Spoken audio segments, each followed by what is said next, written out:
내년 3월 9일 우리나라 20대 대통령 선거가 있습니다. 이제 여야 대선 후보들이 모두 확정이 되었습니다. 이제 바야흐로 대선 정국으로 들어간다, 그렇게 이야기들을 하고 있죠. 우리가 기도해야 될 것은 그저 투표 당일에만 하나님께서 우리의 손에 역사해 주셔서 좋은 사람 뽑게 해달라고 기도할 일이 아니라 이렇게 후보들이 선출이 되고 경쟁하는 그 과정 속에서부터 하나님의 세밀하신 인도와 계획과 또 이끌어 가심이 있을 수 있도록 우리가 마음 모아서 기도해야 될 일입니다. 특정 정당 혹은 특정 사람을 떠나서 여러분은 요즘 대한민국 그리고 그 안에 정치를 볼 때 어떤 생각을 하십니까? 이것은 굳이 현 시대의 정치만이 아니라 오랜 세월 동안 항상 그 당시의 정치를 바라볼 때 국민들의 마음에는 그런 마음이 있습니다. 이대로는 안 된다 하는 마음이죠. 이대로는 안 된다. 개혁이 필요하다. 우리 지난 주간에 사경회 하는 동안에 김은석 목사님 오셔서 말씀 전해주시면서도 그런 이야기 잠깐 해주셨습니다마는 참 소망이 없다. 이대로 가서는 안 되겠다. 그게 국민들의 일관된 마음이 아닐까 생각합니다. 모든 권력은 하나님께로부터 말미암는다 했습니다. 그래서 우리가 바라는 것은 우리 연산교회뿐만이 아니라 우리 한국교회가 하나님께서 원하시는 대통령이 세워지기 위해서 또 하나님께서 마음껏 사용하실 수 있는 그런 지도자가 선출되도록 기도를 모아서 우리가 함께 중보해야 될 때라고 생각합니다. 무엇보다도 하나님을 두려워할 줄 알고 국민을 사랑할 줄 알고 또 정의와 공의가 물과 같이 흐르는 그런 지도자가 선출될 수 있도록 여러분께서도 계속해서 기도로 함께 해주시기를 부탁드립니다. 자, 그렇다면 나라에만 개혁이 필요할까? 나라만 이대로는 안 된다, 이 말이 해당될까? 그렇지는 않죠. 우리 신앙세계에도 개혁은 항상 필요합니다. 지난주가 종교개혁 기념주일이었습니다. 우리 교회는 추수감사주일을 지키면서 종교개혁에 대해 기념하지는 않았습니다만, 그래서 오늘은 개혁에 관한 말씀을 함께 여러분과 나누려고 합니다. 여러분, 종교개혁은 언제 시작되었을까요? 종교개혁. 우리는 상징적으로 예를 들자면 얀 후스, 루터, 칼빈, 아니면 존 웨슬리, 이런 인물들, 종교개혁의 깃발을 높이 들었던 인물들을 기억을 하고 그들이 그 깃발을 높이 들었을 그때가 종교개혁의 시작이었다. 그렇게 일반적으로는 알고 있습니다. 특히 루터가 1517년 10월 31일 비텐베르그 대학의 교회 정문 앞에 95개조 반박문을 내걸고 시작했을 때, 그때가 종교개혁의 시작이었다, 이렇게 알고 있죠. 그래서 종교개혁 주일도 10월 마지막 주에 한국 교회들이 그렇게 기념하고 있습니다. 자, 그러나 엄밀히 한번 따져보면 종교개혁의 시작점은 어떤 특정한 날을 이야기할 수 있는 것은 아닌 것 같습니다. 이미 중세 카톨릭으로부터의 종교개혁을 외치기 이전에 성경에도 수많은 종교개혁의 이야기들이 들려지고 전해지고 있습니다. 작년 이맘때쯤에 함께 살펴봤던 요시야의 종교개혁, 그 직전에 있었던 히스기야의 종교개혁, 또 종교개혁이라 이름 붙이지는 않지만 솔로몬의 개혁, 다윗의 개혁, 그보다 앞서서 사사시대에 계속되었던 사사들의 종교개혁. 이 종교개혁은 끊임없이 이어져 왔습니다. 계속해서 한번 거슬러 올라가 보니까 그것도 보이더라고요. 가인과 아벨의 제사, 형식에 치우쳤던 가인의 제사와는 달리 피의 제사 혹은 감사의 제사로 하나님께 올려드렸던 제사의 개혁이었던 아벨의 제사, 이것 또한 종교개혁의 하나의 모습인 거죠. 즉, 개혁이라는 것은 끊임없이 이루어져 왔습니다. 끊임없이 개혁은 이루어져 왔다. 이 말에는 여러분 어떤 뜻이 내포되어 있을까요? 개혁은 지금도 계속되어야 한다라는 말입니다. 개혁은 지금까지 되어 왔다. 그 위에 우리가 서 있는 거고, 그 말은 개혁은 지금도 끊임없이 개혁되어야 된다라는 것을 의미하는 거겠죠. 그래서 교회사 속에 수많은 종교 개혁자들이 외쳤던 그런 선언이 있습니다. 에클레시아 셈퍼 레포만다 에스트. 개혁된 교회는 끊임없이 개혁되어야만 한다. 이 말이에요. 개혁된 교회는 끊임없이 개혁되어야 한다. 저와 여러분이 몸담고 신앙생활하는 교회는 개혁교회입니다. 저와 여러분은 개혁교회의 성도입니다. 개혁교회는, 그리고 개혁교회의 성도는 하나님의 말씀을 기준에 두고 지금 우리의 신앙과 지금 우리의 예배와 지금 우리의 헌신과 지금 우리의 교제와 지금 우리의 하나님을 향한 봉사와 사역들이 바르게 서 있는지 끊임없이 기도하면서 사유하고 고민하면서 매일매일 개혁돼 가야만 합니다. 그 자리에 머물러 있는 건 개혁교회가 아니에요. 끊임없이 개혁돼 가는 겁니다. 지금까지 그렇게 해왔다? 아닙니다. 전통이다? 아닙니다. 모두가 다 그렇게 한다? 이거 아닙니다. 개혁교회 개혁성도는 솔라 스크립툴라, 하나님의 말씀을 기준으로 삼고 끊임없이 내 자신을 돌아보고 교회를 돌아보면서 개혁하는 것이 개혁교회이고 개혁성도들인 것입니다. 그 개혁의 중심에 여러분 누가 서 계실까요? 바로 예수 그리스도 우리 주님이 서 계시는 거예요. 오늘 히브리서의 말씀에 보면은 천지가 개벽할 만한 개혁 이야기가 나와요. 천지가 개벽할 만한. 왜 그렇게 표현을 하는지 설명을 잠시 드리도록 하겠습니다. 12절의 말씀을 우리가 한번 같이 읽어보도록 하실 텐데, 같이 봅니다. 시작. 염소와 송아지의 피로 하지 아니하고 오직 자기의 피로 영원한 속죄를 이루사 단번에 성소에 들어가셨느니라. 아멘. 자, 여러분, 이 본문이 지금 뭘 이야기할까요? 구약시대의 제사 이야기입니다. 제사. 짐승을 잡고 피를 들여 하나님께 제사 드리던 구약의 모습을 지금 이 12절과 함께 읽으셨던 전체의 본문에서는 그려내고 있어요. 자, 그런데 그 내용을 보니까 그 내용이 뭐냐면은 지금까지는 염소와 송아지의 피로 들어가던 그 성소에 예수 그리스도께서는 단번에 그 성소로 들어가 버리셨다. 그 이야기를 지금 히브리서 기자가 하는 겁니다. 마치 이런 거죠. 요즘 공항에 가보면은요, 제가 최근에 공항 가서 비행기를 탔던 기억이 삼송교회에, 저 예전에 사역하던 교회 헌신예배 인도차 갈 때 비행기를 탔었는데, 비행기를 타고 가면 이제 그 타는 곳으로 탑승장으로 들어가기 전에 신분증 검사를 해요. 그 신분증을 보고 이 신분증의 얼굴하고 내 얼굴이 맞는지 마스크 벗어보라고, 그렇게 해서 마스크를 벗고 그런 과정을 거칩니다. 사람이 많을 때는 그 시간도 꽤 오래 걸려요. 없을 때는 금방 되지만. 그런데 제가 이렇게 가다 보니까 오른쪽에 그냥 막 들어가는 사람들이 있는 거예요. 그거 다 패스하고. 그래 보니까 바이오 인증을 해놓은 사람은 그냥 딱 손바닥만 찍고 들어가더라고요. 프리패스를 하는 거죠. 여러분, 마찬가지로 바로 그런 지금 상황인 거예요.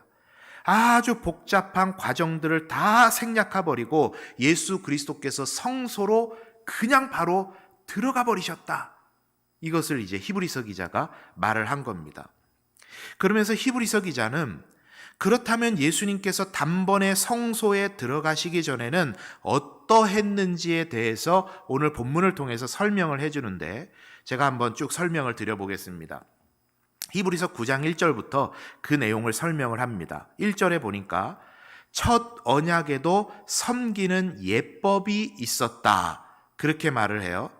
하나님께서 성막과 성막에서의 제사 행위에 대해서 아주 디테일하게 구약에서 설명을 다 해주셨는데, 어느 정도로 디테일하게 설명을 해주셨냐면은 제사장들의 옷에 다는 장식 하나하나까지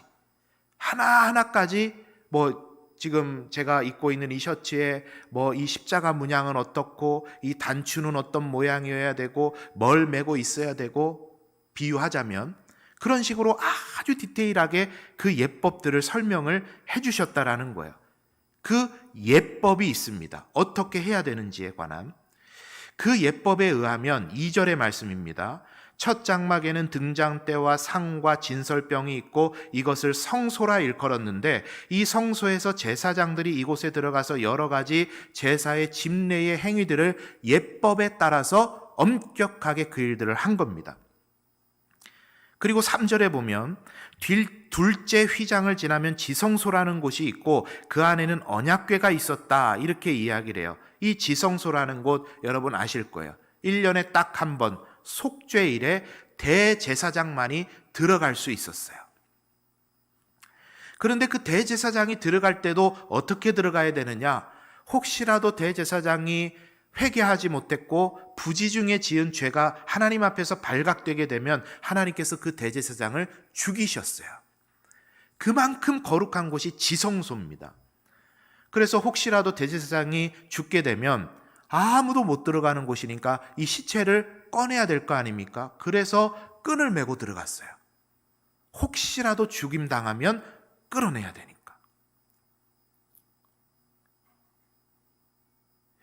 그렇게 해서 6절에 보면은 섬기는 예식을 행했다, 이렇게 말을 하는 겁니다. 그 전체 내용을 아주 간략하게 제가 요약을 해서 설명을 한 것입니다.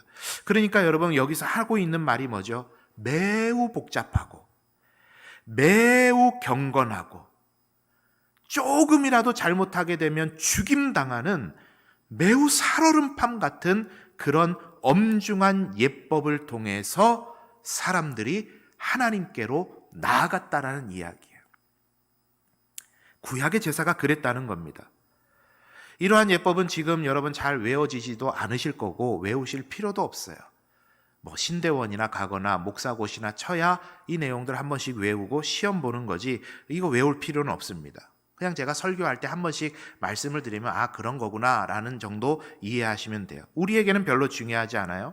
그러나 유대인들에게 있어서는 목숨과도 바꿀 정도로 귀중하고 소중한 가치였습니다. 왜냐? 이것을 통해 구원받는다고 생각했어요. 하나님의 구원이 제사 행위들, 예법, 절기, 그것들을 규정하고 있는 수많은 율법의 조항들을 지키는 것을 통해서 구원받게 된다라고 유대인들은 생각을 했던 겁니다. 그러나 여러분 정말 그렇습니까? 길게 다 설명하기는 너무 기니까 간단하게 말씀드리면 구약에서조차도 제사가 구원의 조건은 아니었어요. 구원은 전적으로 하나님의 은혜로 주어지는 선물인데 하나님께서 사람에게 보시는 것은 딱 한 가지입니다. 그 사람이 제사를 열심히 드렸냐? 그 사람이 제물을 비둘기로 드리지 않고 아주 좋은 것으로 드렸냐? 최상의 것으로 드렸냐? 그러한 것을 보시는 게 아니라 딱 하나 보시는데 그 사람의 중심에 있는 하나님을 향한 믿음을 보셨습니다. 그것을 에베소서 2장 8절 9절이 말을 하죠. 너희는 그 은혜에 의하여 무엇으로 말미암아 구원을 받았나니? 믿음으로 말미암아 구원을 받았나니 이것이 너희에게 난 것이 아니요 하나님의 선물이다.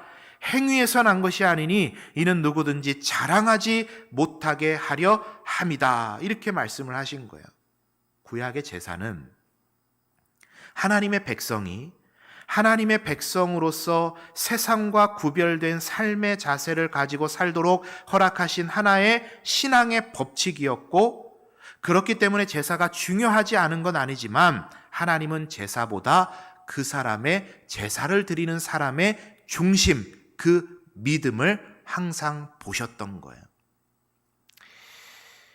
그것이 구약에서도 수많은 이야기가 되고 있었습니다. 가장 대표적으로 사울이 사무엘을 기다리다가 기다리지 못해서 자기 스스로가 제사를 들어버립니다. 그때 사무엘이 사울을 뭐라고 책망을 했죠? 하나님께서 번제와 다른 제사를 그의 목소리 청종하는 것을 좋아하는 것처럼 좋아하시겠습니까? 순종이 제사보다 낫고 듣는 것이 순양의 기름보다 낫습니다. 제사 그거 아무리 삐까뻔쩍하게 멋들어지게 당신이 드려도 하나님 받으시는 건 그 제사 아닙니다. 순양의 기름 바치는 거, 그거 불태우는 거, 그 냄새, 하나님 그거 좋아해서 그거 달라고 그러시겠습니까? 아닙니다. 착각입니다. 하나님이 보시는 것은 그 사람의 중심, 하나님의 말씀에 순종하고자 하는 그 사람의 믿음, 하나님 그거 보시는 겁니다. 착각하지 마십시오. 그런 이야기 했던 거죠. 만약에 앞서 말씀드렸던 예법들을 철두철미하게 지키는 제사가 구원의 수단이라면 구약에 나오는 수많은 이방인들, 구원받았던 이방인들, 구원 못 받는 거죠. 요나가 사흘길을 다니면서 회개를 선포하고 구원받았던 니느웨 사람들, 어떻게 구원받습니까? 출애굽 시대에 이스라엘 사람들과 함께 출애굽에 동참했던 수많은 성경이 기록하는 잡족들, 이방인들인데 어떻게 구원받습니까? 그들의 믿음과 하나님은 중심을 보셨던 거죠. 그런데 그게 오해되었어요. 이스라엘 백성들은 제사법과 절기와 그것을 규정하고 있는 율법을 지키느냐 지키지 않느냐를 가지고 구원을 판가름했습니다. 자, 그런 배경이니 이 예법들 철두철미하게 지켜야 우리가 구원받는다라고 생각하는 그런 사람들에게 오늘 말씀이 하는 이야기가 뭐예요? 염소와 송아지로 드리던 제사 말고 예수 그리스도께서 자신을 들여 이 제사를 단번에 완성하셨고 그분을 통해서 성소로 직접 들어갈 수 있는 길이 열렸다. 이것을 말하고 있으니 앞서 말씀드렸던 것처럼 그들에게는, 유대인들에게는 천지가 개벽할 만한 이야기를 지금 하고 있었던 겁니다. 그래서 결과적으로 어떻게 됐죠? 유대인들이 예수님을 십자가에 못 박게 된 것입니다. 그러나 여러분, 그게 끝이 아니었어요. 우리 주님께서는 부활하셔서 그 개혁을 완수하셨습니다. 그 개혁의 대가는 주님께서 십자가에 자신을 내던져 주시기까지 순종하심으로 이룰 수 있었던 것이고, 그 개혁의 대가를 우리 주님께서 지불하셨기 때문에 저와 여러분에게 새 생명이 부여된 것입니다. 이것을 오늘 히브리서 9장 10절은 이렇게 표현을 했는데, 개혁할 때까지 맡겨둔 것이다. 설명하자면 이런 것입니다. 개혁할 때까지 맡겨둔 것이다. 예수 그리스도께서 오셔서 십자가에 달려 그 개혁을 이루실 때까지 염소와 송아지로 드리던 제사는 그 예수 그리스도의 개혁의 모형이었다. 맡겨뒀던 것뿐이다. 이제 예수 그리스도를 통해서 그 개혁이 완수되고 완성되었다라는 것을 이야기를 해주고 있는 것입니다. 이게 예수 그리스도께서 우리를 위해 하셨던 개혁입니다. 그대로 두면 안 되기 때문에, 이대로 있으면 안 되기 때문에 우리 주님께서 십자가에 달려 죽으시기까지 그 대가를 지불하시고 그 개혁을 완수하셨던 겁니다. 여러분, 개혁은 그저 앉아서 우리가 구호를 외친다고 되는 것이 아닙니다. 하나님의 말씀에 비추어서 끊임없이 우리 자신을 말씀 앞에 복종시키고 뼈를 깎는 자아성찰과 그리고 개혁을 위해 대가를 지불하는, 그리고 성령 하나님께서 우리와 함께 하셔서 우리에게 힘주시는 그 과정이 없으면 결단코 개혁은 일어나지 않는 것입니다. 사랑하는 성도님들, 이런 뼈를 깎는 개혁을 우리 주님께서 하셨기 때문에 저와 여러분이 참 감사한 모습으로 이렇게 신앙생활 할 수 있는 것인 줄 믿습니다. 올라오기 전에도 한 장로님과 대화하는데 장로님 하시는 말씀이 그거예요. 목사님, 하루하루 살아가는 게 감사뿐입니다.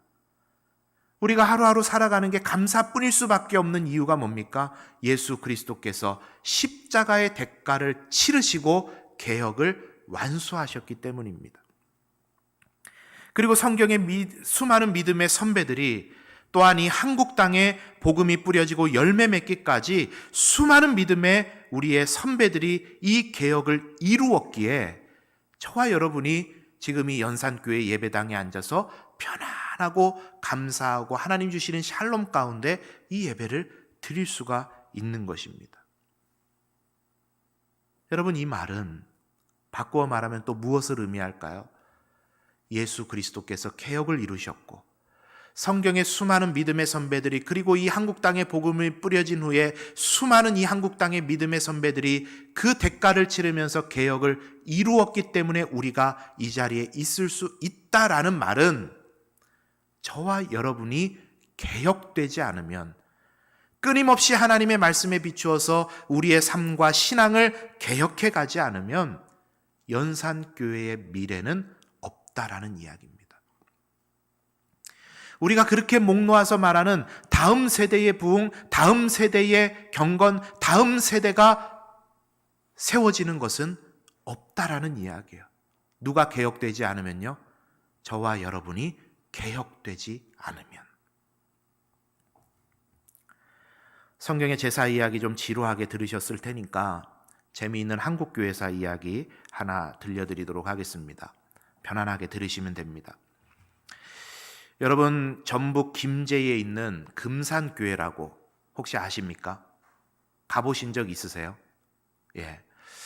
다음에 이제 우리 코로나 괜찮아지고 학기 3월 달쯤에 성경 공부도 개강을 하고 하게 되면 여러 우리 한국 땅에 있는 순교지들, 선교지들 함께 돌아보고 탐방하는 시간도 좀 적극적으로 가지려고 합니다. 이 금산교회 꼭 가볼 만한 그런 교회죠. 기역자 교회로 유명한 교회입니다. 기역자. 왜 기역자로 만들어진 줄 여러분 아세요? 그 내부를 한번 보시면은요, 이게 지금 강대상에서 찍은 모습입니다. 강대상에서 성경이 있죠. 기역자로 있어서 왼쪽에 공간이 있고 오른쪽에 공간이 있어요. 여성들은 왼쪽에 앉아서 예배를 드립니다. 지금 그런 건 아니고 남성들은 오른쪽에 앉아서 예배를 드려요.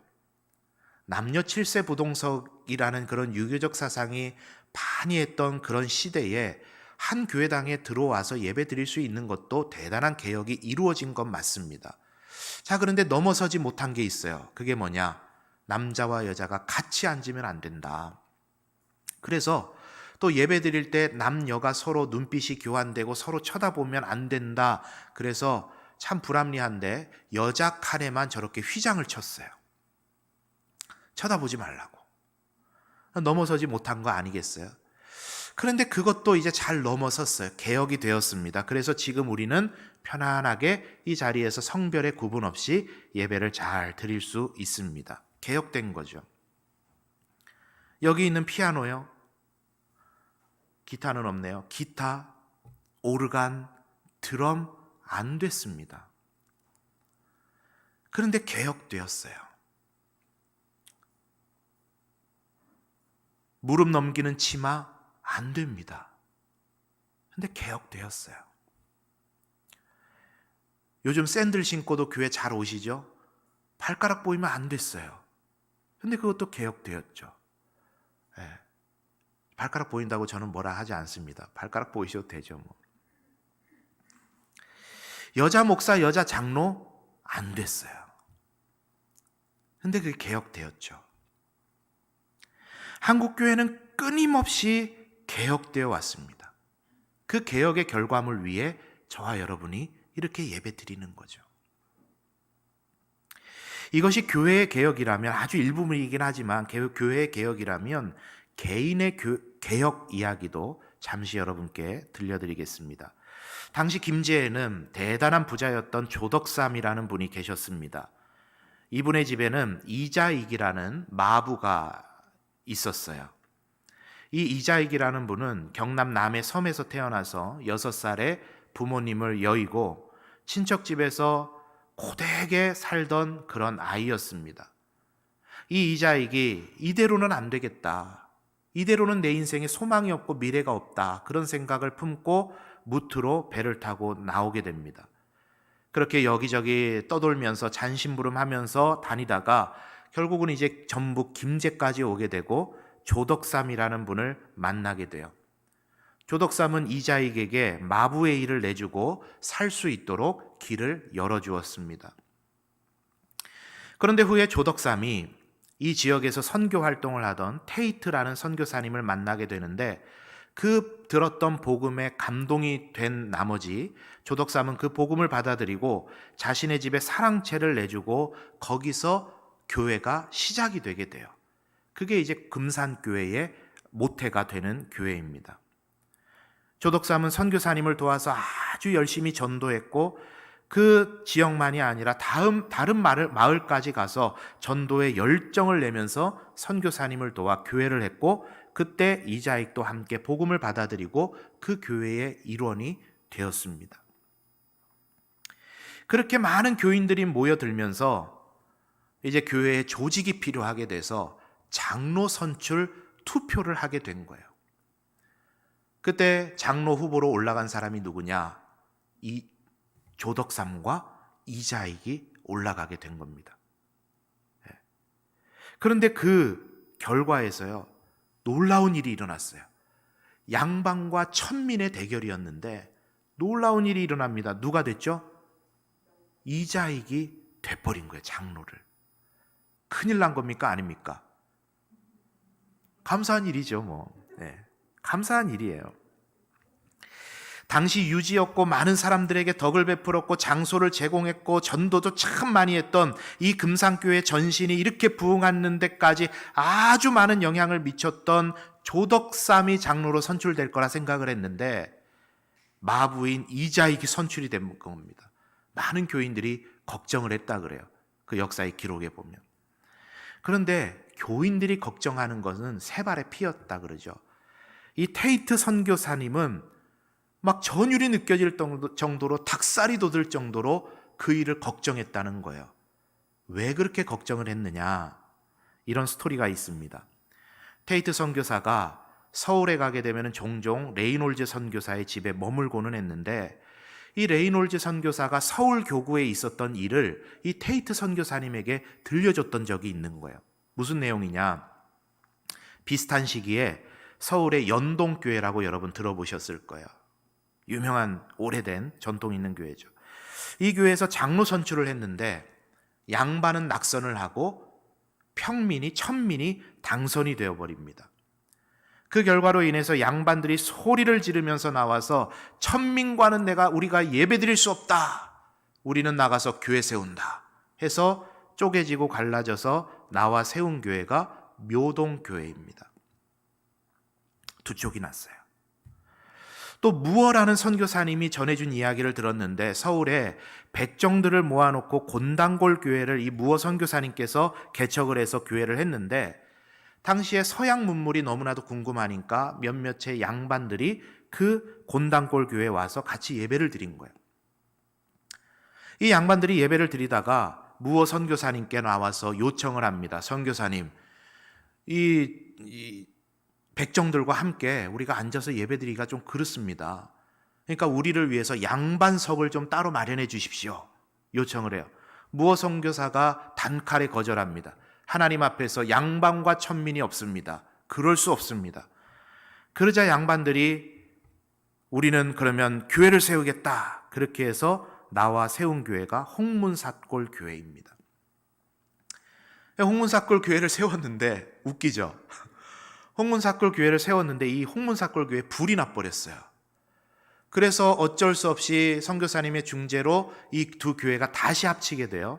다시 합치면서 그 당시에 절간이 굉장히 많았던 인사동 그 터에 교회를 세우는데 이제 그 절간이 많은 동리에서도 승리하는 교회가 되라. 그런 의미에서 이름을 승동교회라 이름을 지었어요.